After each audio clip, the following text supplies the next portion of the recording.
Muy buenas tardes, sean todos bienvenidos a este nuevo encuentro de Fundación Diagnóstico Maipú.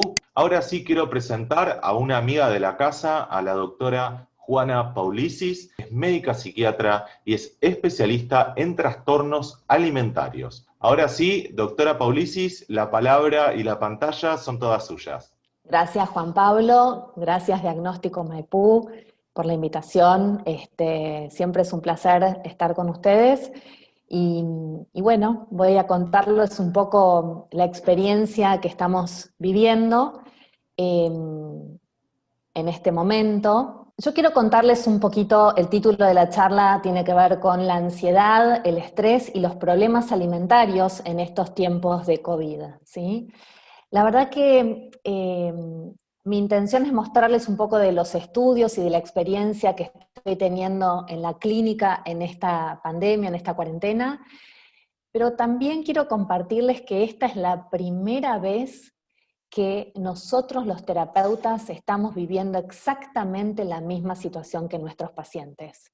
Entonces, en muchas situaciones cuando estamos atendiendo a nuestros pacientes nos sentimos totalmente identificados, así que seguramente en la ejemplos de situaciones vividas. Bien, ¿en qué nos transformó la cuarentena?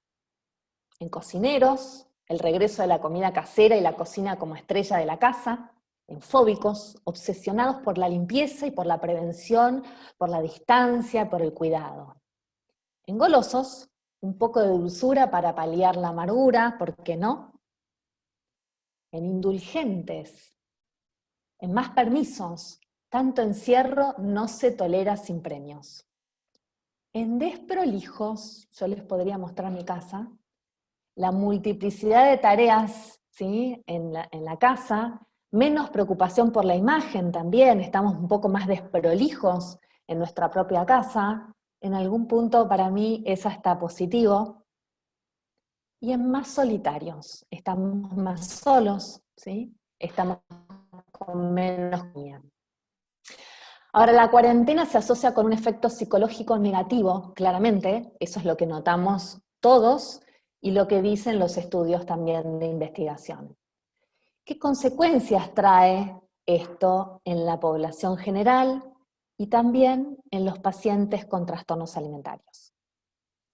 Vivimos estrés, estamos en alerta, consumos, pantallas, acelere, desconexión. ¿Y cuáles fueron estos cambios que nosotros hemos vivido en esta cuarentena? Con 220 y pico de días de aislamiento social preventivo y obligatorio, hemos tenido cambios radicales en nuestra vida, en nuestro estilo de vida, ¿sí? Esto del teletrabajo, la educación online, la telemedicina, la interacción social. Yo les quiero decir que a mí me encanta dar clases y me encanta ver al público cuando doy clases, porque estoy esperando todo el tiempo el feedback de los otros. Limitación para salir al exterior, menos actividad física en su momento, por suerte ahora esto está mucho más abierto, acumulación de alimentos, especialmente al comienzo, cuando estábamos desesperados encerrándonos, estrés crónico, exposición a noticias bastante complicadas, 24/7, y sobreingesta de alimentos reconfortantes. Bien, ¿qué dicen las encuestas con respecto al consumo? Miren cómo aparecieron ansiolíticos en la cuarentena. El gin aumentó, ¿sí? el alcohol, a un 111% de consumo en los supermercados. Y miren los caramelos, cómo aumentó también, ¿sí? Sin escuela, ni oficina, ni deporte, ni amigos, ni movilidad. Lo que yo les quiero mostrar primero, antes de hablar de qué pasa con el tema alimentario, es qué dicen los estudios, ¿sí? Más allá de que nosotros lo veamos en la clínica, sobre este encierro. Y los primeros estudios son de China, ¿sí? Que ellos fueron los primeros que vivieron un encierro, una cuarentena muy, muy dura y muy estricta, y los resultados en este estudio de 1074 personas mostraron un aumento en la ansiedad, en la depresión, en el abuso de alcohol y hubo un menor bienestar general mental, ¿sí? Después de cualquier trauma, y la verdad es que yo no sé si esto es un trauma, pero en esta pandemia se van a vivir traumas. Hay gente que está viviendo pérdidas de trabajo, se están perdiendo familiares, amigos, ¿sí? Por la pandemia, por la enfermedad. Nos sentimos solos, ¿sí? Y eso ya es sentirnos en una situación de trauma.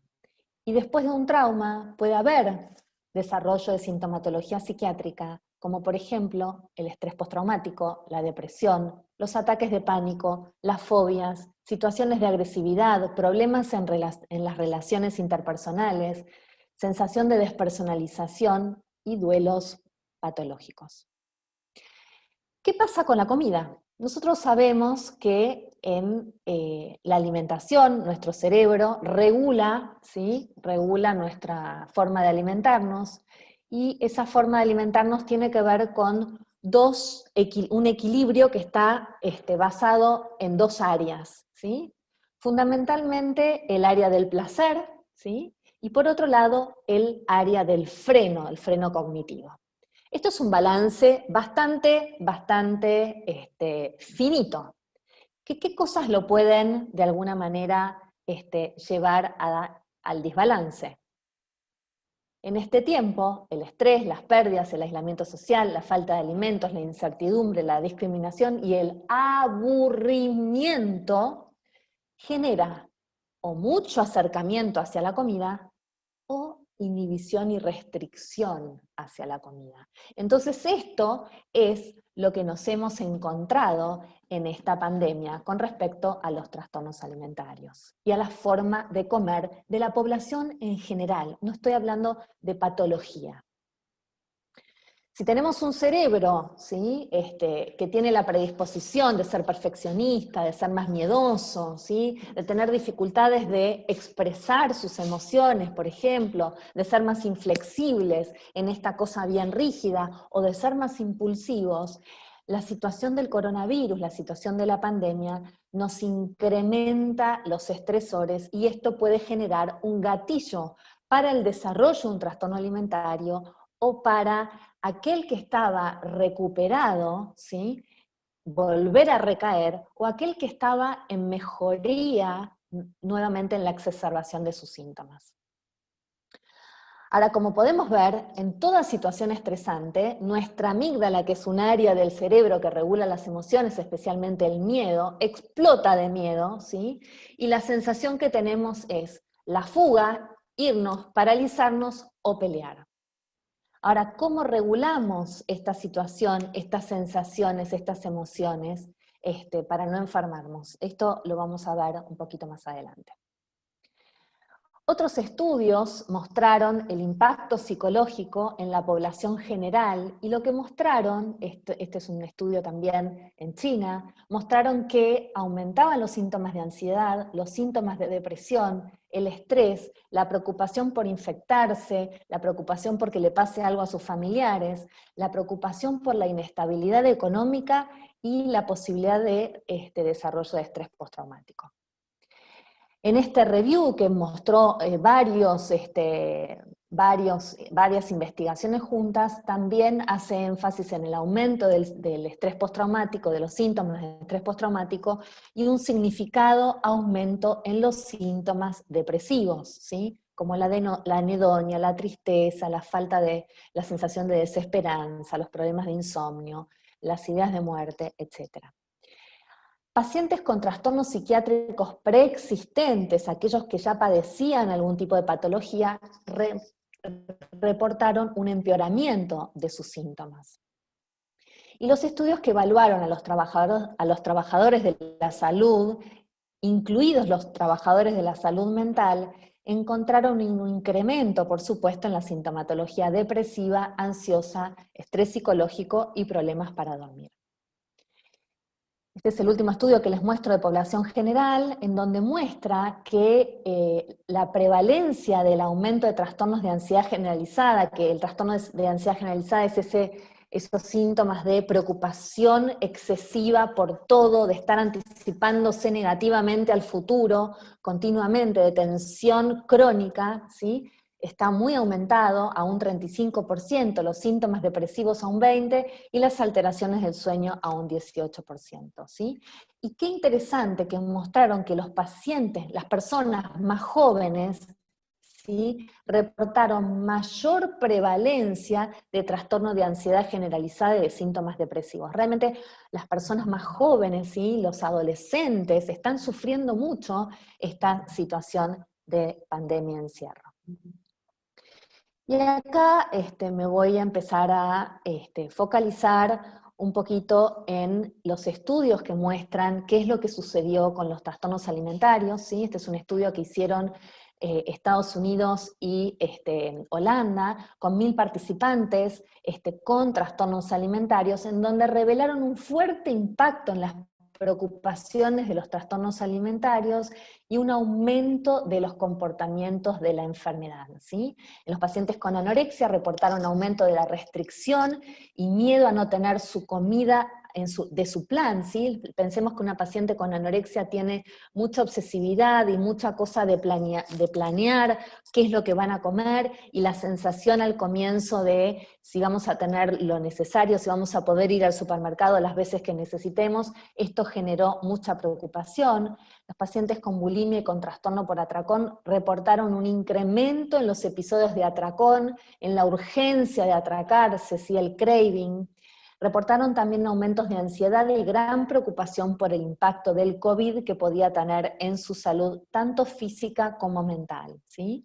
Y los individuos con historia de trastorno alimentario reportaron preocupación por una posible recaída, ¿sí?, de su trastorno alimentario. Este es otro estudio que se hizo en pacientes con bulimia en tiempos de COVID, ¿sí? Y lo que muestra es que casi la mitad de los pacientes, un 49%, reportaron un deterioro de su sintomatología de trastornos alimentarios, y un 62% reportaron una disminución en su calidad de vida. Y la frecuencia de atracones se incrementó un 47%, o sea, muchísimo en los pacientes, y se incrementó un 36% también el vómito autoinducido, las conductas purgativas.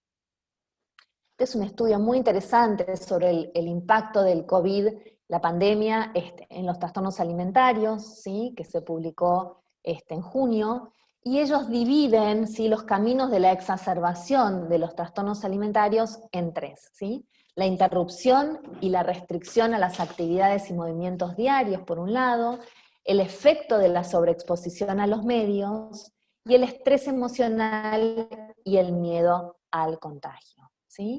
Entonces, pensando un poco en esto de la interrupción y restricción a las actividades y movimientos diarios, algo que se frenó es, especialmente, digamos, al comienzo, fue la actividad física no programada, ¿sí? ¿Qué es la actividad física no programada? Es esto de voy a la facultad caminando, vuelo, me bajo 2 cuadras y voy al supermercado, subo las escaleras, voy a visitar a una amiga caminando, ¿sí? Esto de estar en movimiento continuo se frenó, quedamos todos metidos adentro.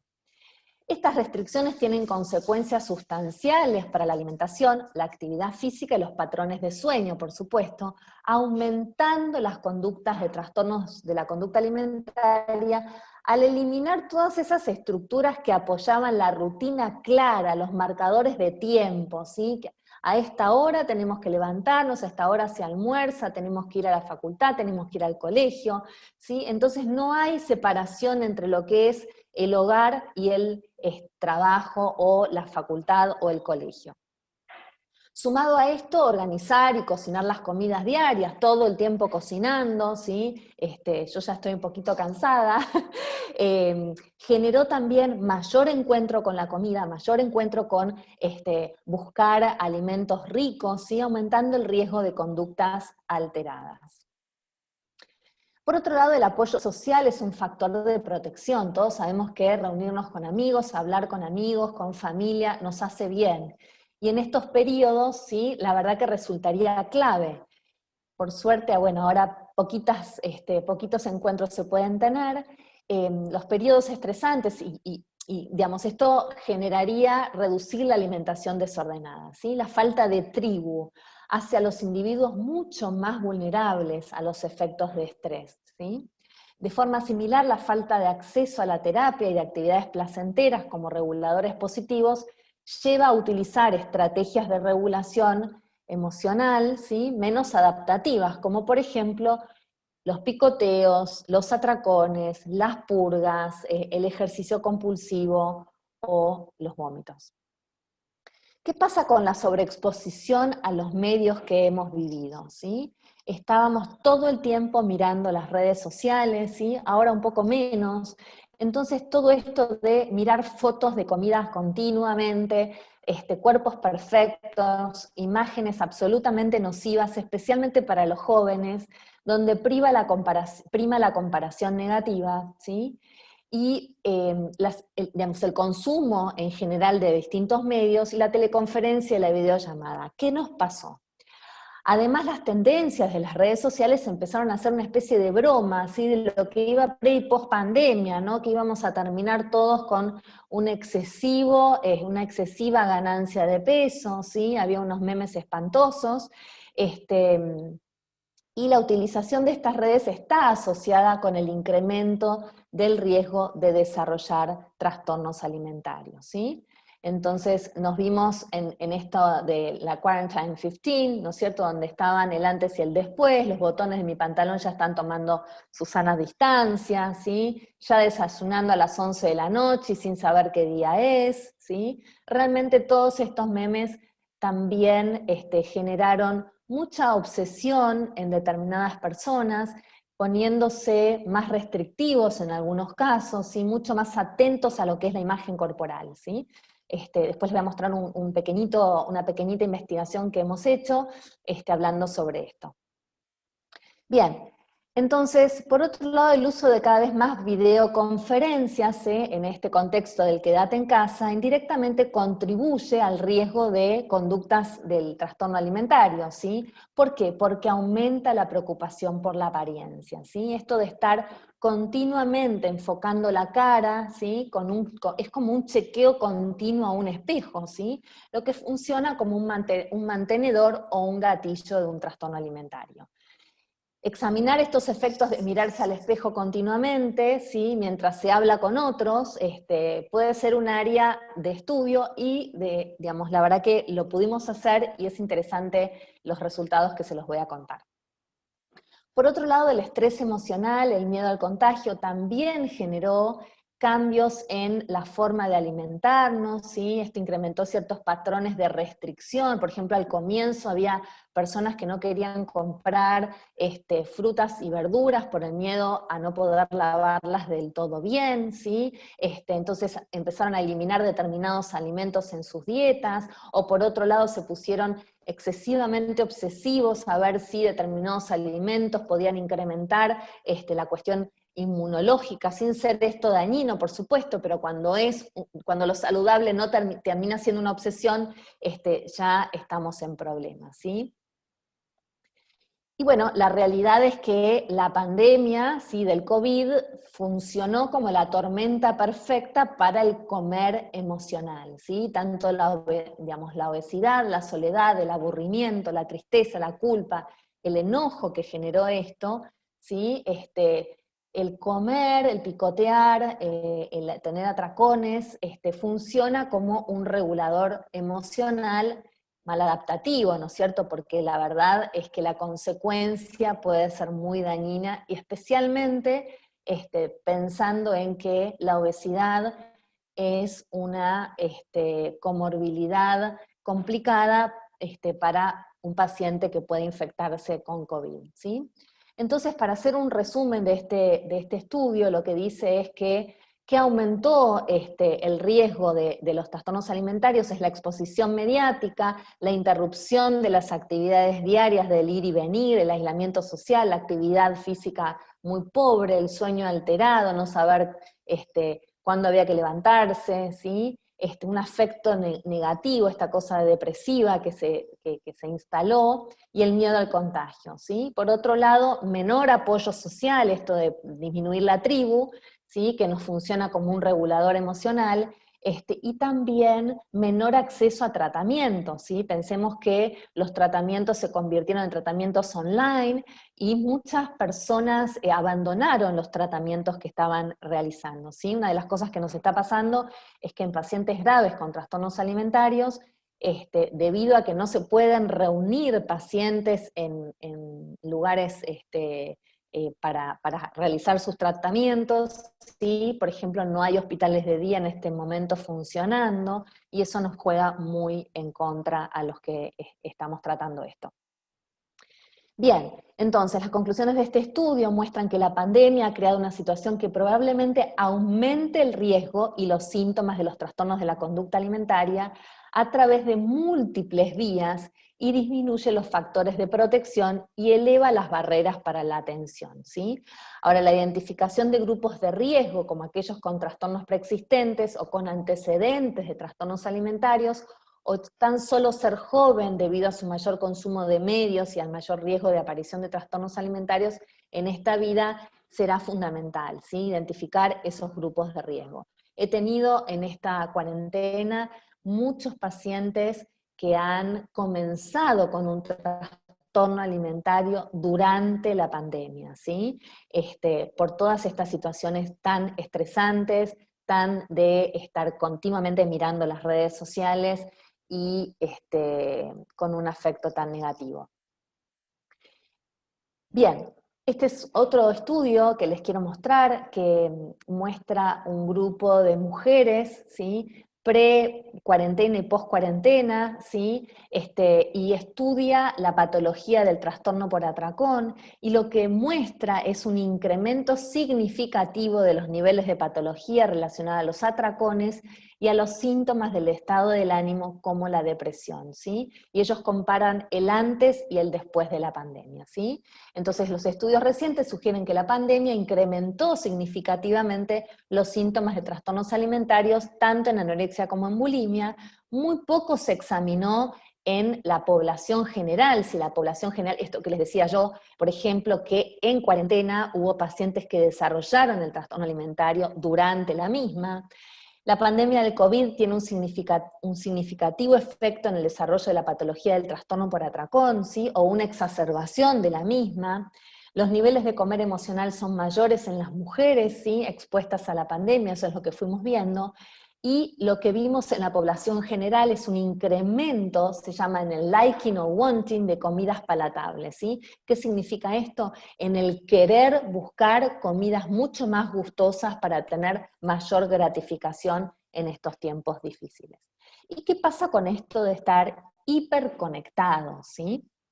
Bien, este estudio se hizo en la Argentina, en donde 6.596 mujeres contestaron de 18 a 35 años, en donde muestra que el 40% de las mujeres afirma que la percepción de su imagen corporal cambió su manera negativa de manera negativa durante el aislamiento social, ¿sí? O sea, se perciben negativamente.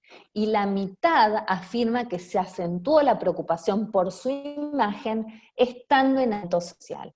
Una de las cosas que sucedió en esta cuarentena es que estamos mucho más conectadas con el chequeo corporal, ¿sí? No solo por la videoconferencia o por las clases online, sino también porque estamos mucho tiempo en casa, entonces están los espejos dando vueltas, se miran, y esto genera mayor obsesividad.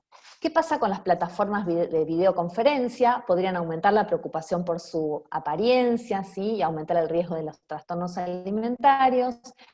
El efecto de mirarse al espejo aumenta el distrés y empeora la insatisfacción corporal, o sea, más chequeo genera más distrés, y además más insatisfacción, ¿sí? Mirarse al espejo nos recuerda nuestras virtudes y también nuestros defectos. Comparar la apariencia con la de los otros se asocia a mayor preocupación con la imagen corporal y a mayor insatisfacción con el propio rostro. Y las interacciones virtuales basadas en fotografías se asocian a mayor insatisfacción corporal y patologías alimentarias, ¿sí? Entonces esto que les mostraba, ¿no? Del mayor chequeo corporal, la imagen corporal negativa y la sobrepreocupación por el tamaño o la forma del cuerpo son características fundamentales de los trastornos alimentarios. Y las conductas de comprobación corporal, ¿sí? de chequeo corporal, son tanto factores de riesgo como factores de mantenimiento de los trastornos alimentarios. Muchas veces me encuentro con pacientes que han tenido un cuadro de anorexia o un cuadro de bulimia y que regularon su peso, regularon su forma de comer, pero no han hecho un trabajo de regulación en el chequeo corporal, en disminuir todo lo que es el chequeo, y trabajo de autoestima y trabajo de imagen corporal y aceptación de la misma. Entonces estos pacientes tienen mucha más tendencia a la recaída. Y acá les cuento una pequeñita investigación que hemos hecho con la doctora Pedrón, Valeria, y otro grupo de colegas, en donde evaluamos el uso de la videoconferencia en una muestra argentina y su impacto sobre la imagen corporal. Esto seguramente es algo que ustedes deben haber vivido en estos días y tal vez no se dieron ni cuenta.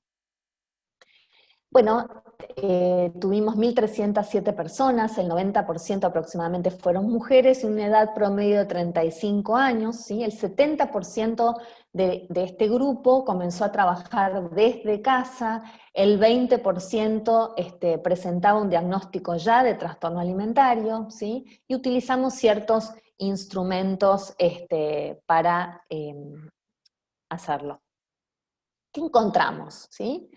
En esta encuesta sobre comprobación facial en la cuarentena, encontramos un aumento de la conducta dietante de un 70%, un aumento de los atracones de casi un 20%, un aumento en el ejercicio físico de un 16%, un aumento de la preocupación por la imagen corporal de un 45%, ¿sí? Coincidente con el otro estudio. Un 56% estaba preocupado por subir de peso, ¿sí? Un 25% aumentó el consumo de alcohol, ¿sí? Un 6% aumentó la automedicación, ¿sí? Un 66% presentó alteraciones en el sueño. Ustedes saben que presentar alteraciones en el sueño es un predictor también de alteraciones a nivel alimentarias y de incremento de peso también. ¿Cuáles fueron los resultados? ¿Sí? Que el 97,9% usa plataformas para videoconferencia, ¿sí? Que la utilizan para comunicarse con amigos, y que un 38,8% reporta estar mirando su imagen todo el tiempo en la videoconferencia.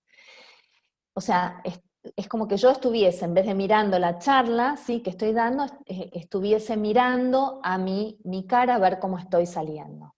El 53,4% comenzó a preocuparse por algún defecto en su rostro que antes no notaba.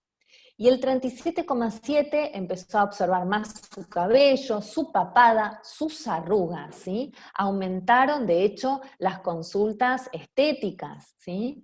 46,7% empezó a considerar tratamientos estéticos, y el 23% dice evitar las videoconferencias porque no le gusta cómo se ve. Yo doy clases, ¿sí? En la universidad, y mi grupo de alumnos es de 18 años, primer año, imagínense pobres, este año la verdad que lo sufrieron, y la verdad que no querían prender la cámara, ¿sí? No querían mostrarse, y esto lo confirmo con mis pacientes cuando me dicen, yo no quiero mostrarme en el colegio. Bien, ¿qué más sucedió, qué más pudimos observar en esta investigación? ¿Sí? Que hubo mayor preocupación por subir de peso, especialmente en los pacientes con trastornos alimentarios, ¿sí? Acá vemos, pero también la población general que no presentaba trastornos alimentarios incrementó su preocupación un 52%, se incrementó la conducta dietante, ¿sí? Especialmente en las personas sin TCA, sin trastorno de la conducta alimentaria, ¿sí? Y preguntamos, ¿comenzaste a preocuparte por algún defecto o imperfección en tu rostro a partir de la cuarentena? y la verdad es que especialmente los pacientes con trastornos alimentarios aumentaron un 59%, pero la población también en general aumentó un 42%, que es muchísimo. Bien, y se observaron mucho incremento de comprobación corporal, especialmente en los pacientes con trastornos alimentarios, aunque también nos sorprendimos de cómo la población general también compara el tamaño de su cuerpo con el de los otros, se compara con modelos de televisión, ¿sí? Comprueba si sus muslos se rozan o miran su cola en el espejo para ver cómo se ve. Entonces los resultados indican un aumento de la preocupación por la imagen corporal y una preocupación por aumentar de peso, ¿sí? En especial en pacientes con trastornos de la conducta alimentaria, que han vivido un trastorno alimentario y se han recuperado, que están viviendo o que han desarrollado en este tiempo de pandemia. Se observa un aumento de conductas destinadas a controlar el peso como dietas y ejercicio físico. También se observa un incremento de las conductas de atracón, ¿sí?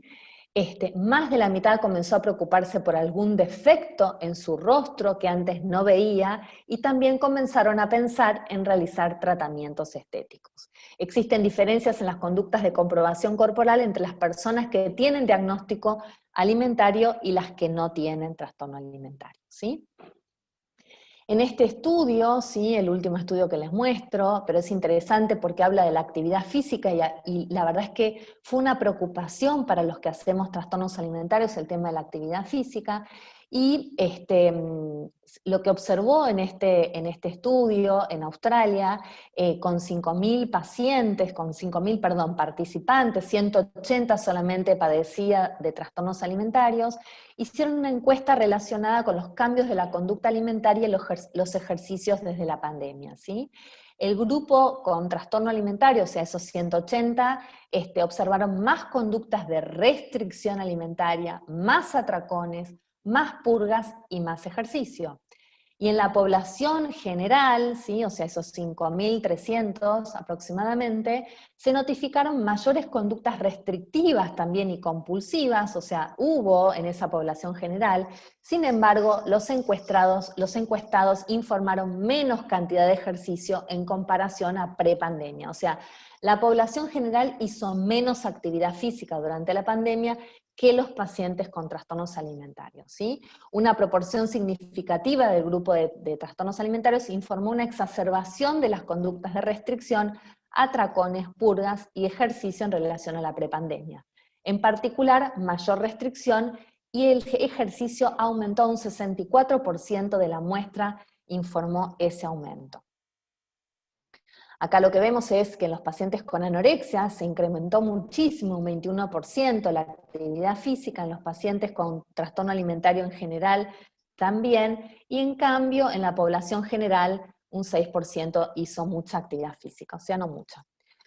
Los hallazgos tienen implicaciones, ¿sí? Estos hallazgos tienen implicancias importantes para brindar un mayor seguimiento y mayor apoyo a los pacientes con trastornos alimentarios y a la población en general, ¿sí?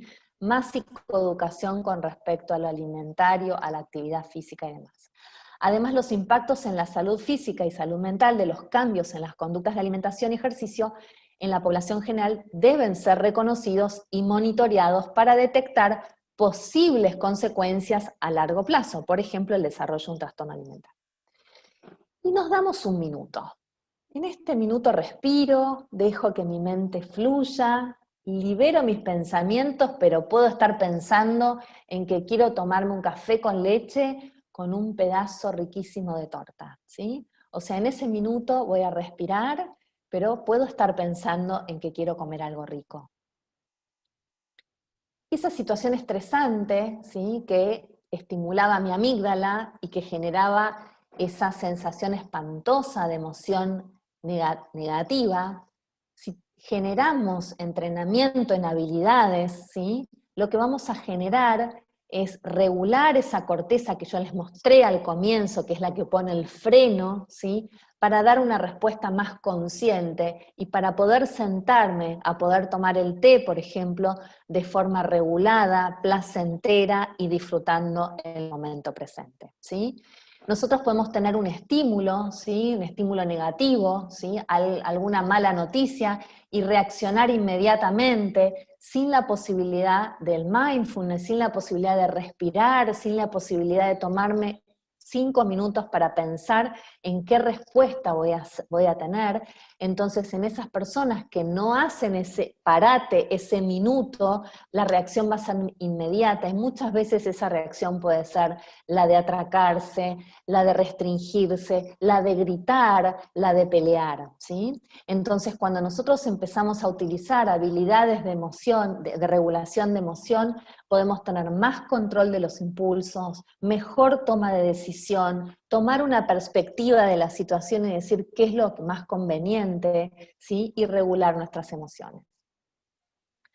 Ahora, el contexto realmente nos desafía, nos despierta emociones tremendamente negativas, ¿sí? Tsunamis emocionales, y todo el tiempo vamos a estar buscando vamos a estar buscando formas para lidiar estas emociones, y en esas formas de búsqueda, de regulación, a veces nos equivocamos porque pensamos que una posibilidad de un atracón, por ejemplo, va a calmarnos, y nos va a calmar solo por un momento, un par de horas, pero después viene la sensación de haber empeorado la situación. Entonces, una manera de regular nuestras emociones intensas es mediante la comida, y esta puede ser tremendamente inefectiva, ¿sí? También la restricción es una manera de regular, y es una manera muy complicada y dañina. Entonces es un momento de pausa, es un momento que tengo que buscar qué siento en el cuerpo, cuáles son las sensaciones en el cuerpo. Tengo taquicardia, tengo tensión, tengo malestar, qué emoción estoy sintiendo, qué estoy necesitando en este momento, ¿sí? Cuando estoy queriendo ir a la heladera a buscar algo porque estoy aburrida, ¿qué estoy sintiendo? Tengo ganas de llamar a alguien y decirle que lo extraño, hablar de lo que sentimos, validar mismo nuestra propia emoción, decir, estoy aburrida, estoy enojada, estoy triste, ¿sí? Honrar eso que estamos necesitando. Entonces, invitarte a pausar, regalándonos esa pausa y haciéndonos la gran pregunta de qué estoy necesitando en este momento. ¿Necesito llorar? ¿Necesito un abrazo?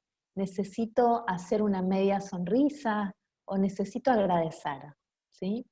Reconozco que en esta cuarentena yo he estado bastante llorona, y la verdad que ha sido bastante positivo.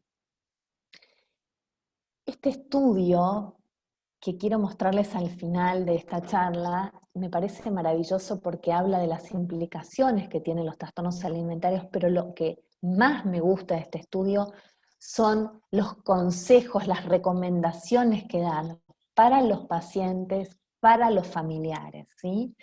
Encontrando estrategias adecuadas, ¿sí? Y mostrando cuáles son las estrategias inadecuadas que normalmente en esta pandemia se fueron encontrando, ¿sí? Por ejemplo, en la preocupación ante el aumento del peso y la figura, una estrategia inadecuada era esto de restringirse, de mirarse mucho al espejo, ¿sí? En cambio, una estrategia adecuada es tener un pensamiento más positivo, encontrar una rutina, encontrar actividades gratificantes, encontrar una actividad física moderada, el encuentro con amigos, aunque sea de forma virtual, ¿sí?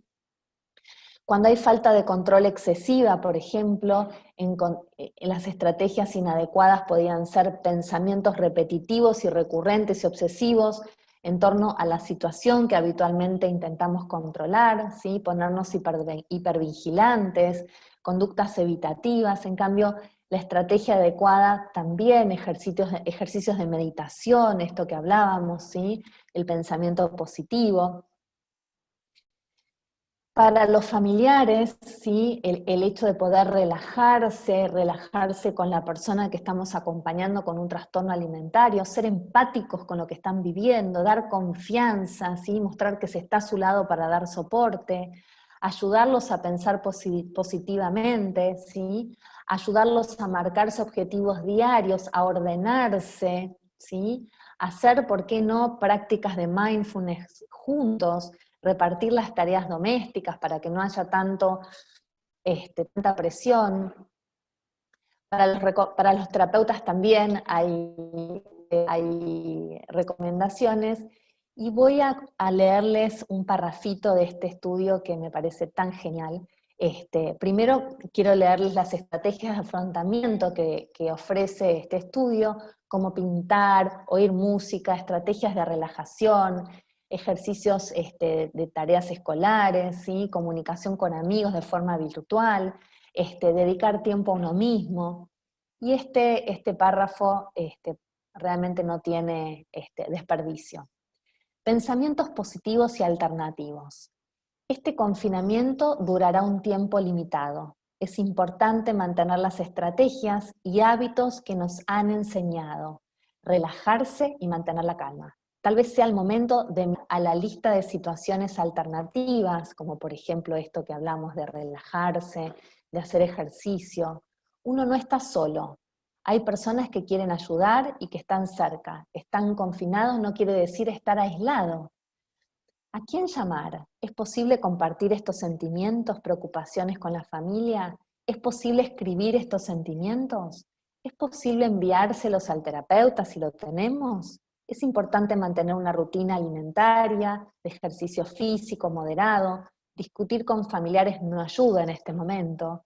Es preferible concentrarse en el aquí y el ahora. No se sabe qué pasará mañana.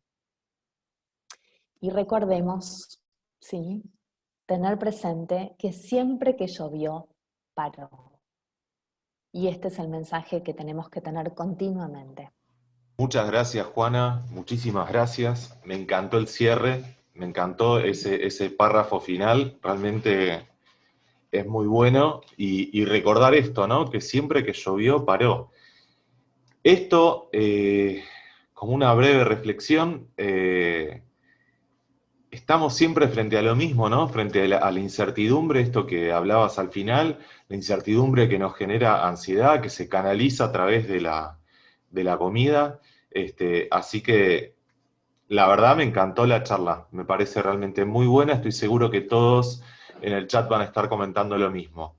Yo quiero arrancar con una pregunta para estos momentos donde todos, yo también, todos tenemos estos momentos, en mi caso es a la noche, donde tengo ganas de comer, gana la ansiedad. ¿Hay algo que pueda hacer para que, ok, si lo voy a hacer, ¿puedo incorporar algún hábito para tratar de ser más consciente de ello? Digo, de repente, si agarro un paquete de papas fritas y voy a ver la tele, ¿hay algo que pueda hacer por lo menos para minimizar esa cuestión de ansiedad y comida, alguna cuestión práctica? Totalmente, Juan Pablo. De eso justamente, digamos, cuando yo hablaba de habilidades, ¿sí? Tiene que ver con eso que estás preguntando. Primero me preguntaría, ¿cómo fue el día? ¿Sí? Si llegamos a la noche con un nivel excesivo de ansiedad y de estrés, y es por eso que necesitamos ir a la heladera o buscar el paquete de galletitas para calmarnos.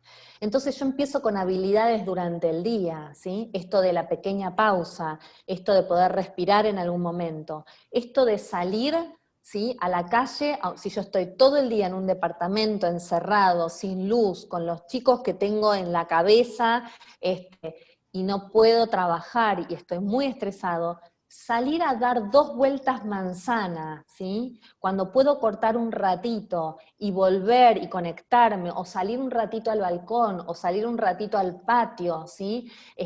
Yo en esta cuarentena, en muchas situaciones, entre paciente y paciente, agarraba la soga de saltar y saltaba 30 veces, ¿sí?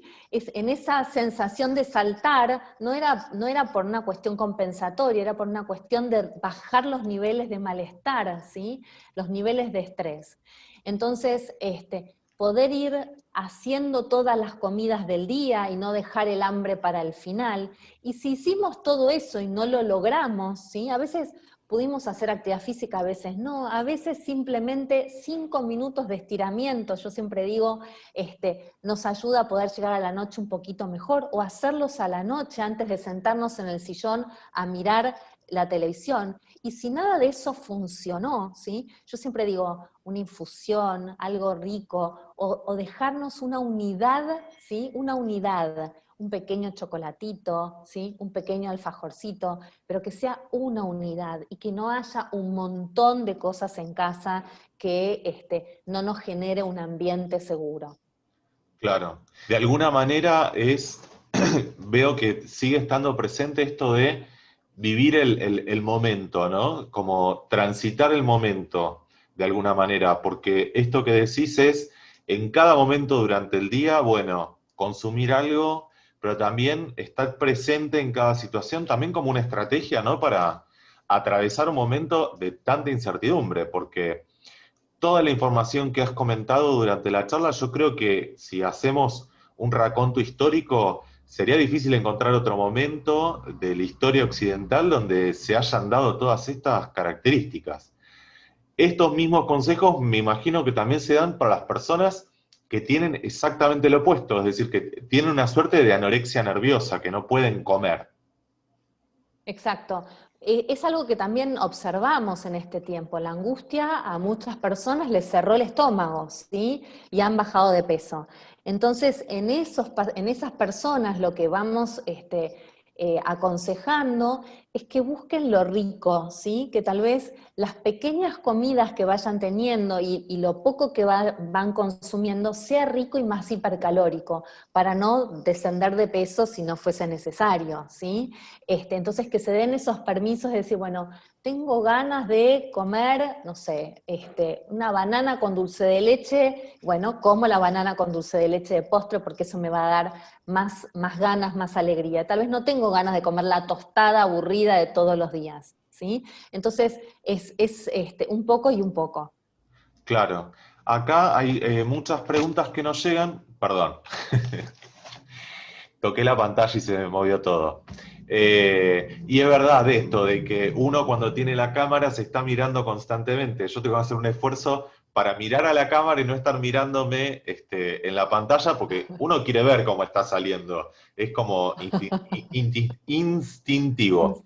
Les comparto a todos en el chat en este momento el enlace al canal de YouTube de Fundación, con la invitación ya directamente para que se suscriban de manera que puedan volver a ver esta charla y además vean otras charlas, porque hemos tenido muchas charlas que están muy relacionadas, charlas sobre cuidado de los huesos, donde se recomienda mucho la actividad también para poder consumir vitamina D, charlas donde también se habla sobre las emociones en tiempos de pandemia, charlas donde hay varios puntos en común con esto que vinimos hablando. Por otro lado, acá Graciela pregunta si hay estudios metabólicos que se estén haciendo en relación a todo esto. Supongo que sí, no es tanto mi área, Graciela, pero yo, por ejemplo, en la Argentina sé que la doctora Mónica Katz está haciendo estudios metabólicos sobre, bueno, vitamina D, sobre la microbiota, y cómo está afectando en el desarrollo de los trastornos alimentarios. Claro. Acá también Inés dice, consejos para los que no comemos de día sino de madrugada. Y somos así habitualmente y no tenemos hambre de día. Bien, perfecto. Digamos, eso tiene un nombre que se llama síndrome de comedor nocturno. Lo primero que se hace con esos pacientes es regular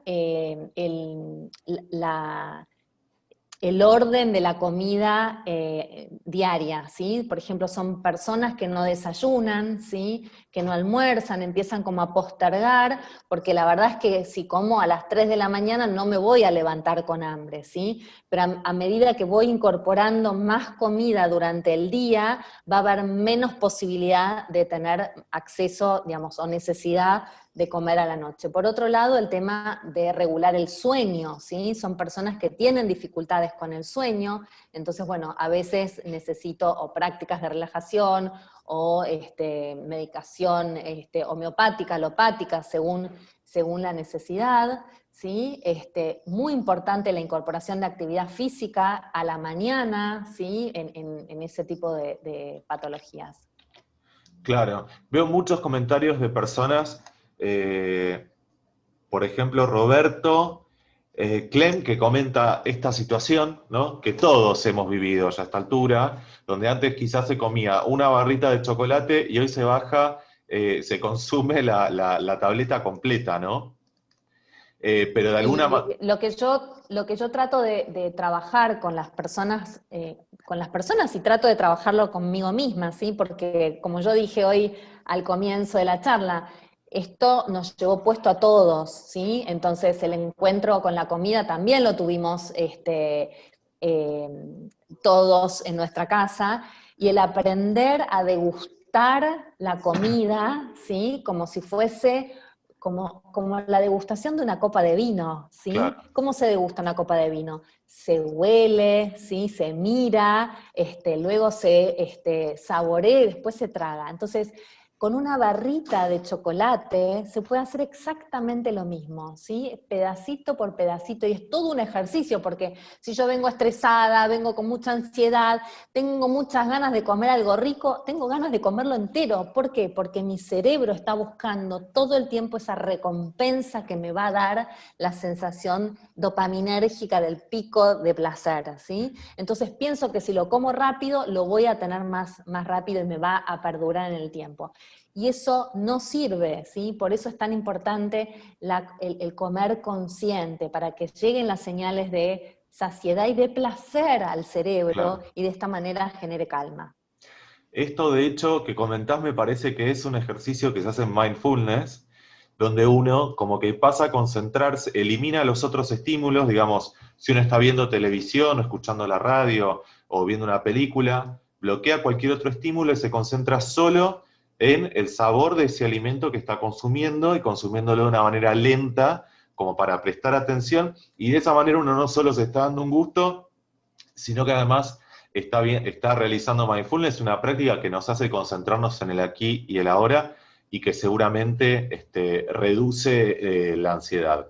Juana, si alguien te quiere contactar, ¿tenés algún Instagram, alguna página de Facebook para que te contacten?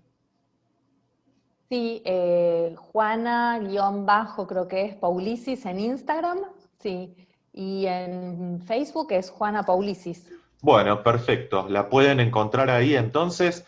Yo, Juana, quiero agradecerte nuevamente en nombre de toda la comunidad, en nombre de Fundación Diagnóstico Maipú, tu presencia, tu participación.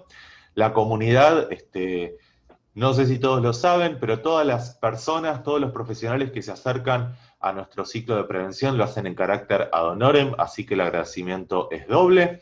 Los invito a todos a mencionar, a comentar qué les pareció la charla, hacerles llegar los agradecimientos a la doctora Juana Paulicis. Y nuevamente, Juana, el agradecimiento de todos nosotros contigo por tu tiempo, por tu dedicación para esta charla. Un placer, muchas gracias. Nos vemos en un próximo encuentro de Fundación Diagnóstico Maipú, claro que sí.